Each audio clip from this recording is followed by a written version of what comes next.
sur la Russie.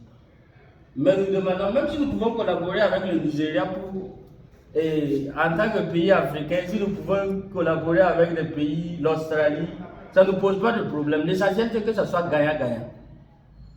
C'est ça notre visée, au fait. Ok, je vais un peu répondre aussi sur la même question, parce que cette question d'indépendance vraiment nous touche énormément. Aujourd'hui, en prenant l'exemple sur la Russie, cela ne signifie pas effectivement que nous demandons ici et maintenant que la Russie puisse venir. Nous avons dit, nous sommes quand même un pays.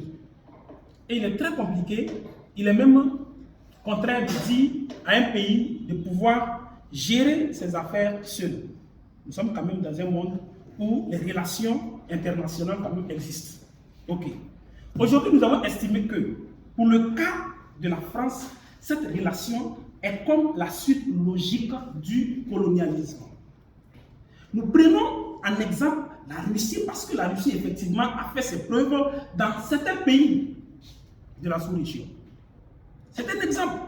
Mais l'idéal ici, c'est d'abord que nous puissions compter sur nous-mêmes nos forces. Quand on parle en matière de technologie, vous savez qu'aujourd'hui, le Burkina Faso n'est pas premier en matière de technologie.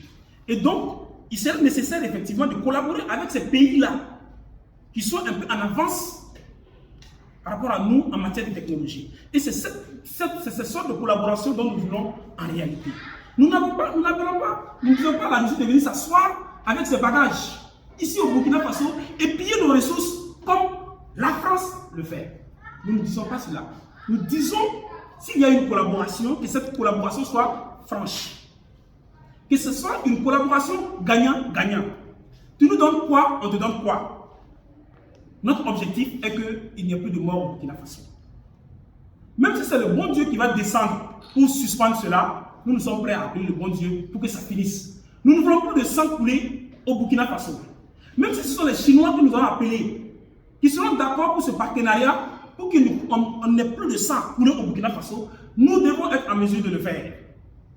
Donc c'est de cela que nous disons que la Russie est un exemple. Mais sinon, l'idéal ici est de d'abord compter sur nos propres forces. Donc je laisse la parole là.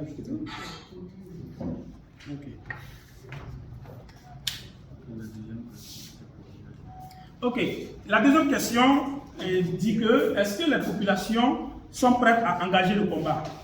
Moi j'ai envie de répondre à cette question par cette citation qui dit que c'est au pied du mur qu'on voit le vrai maçon.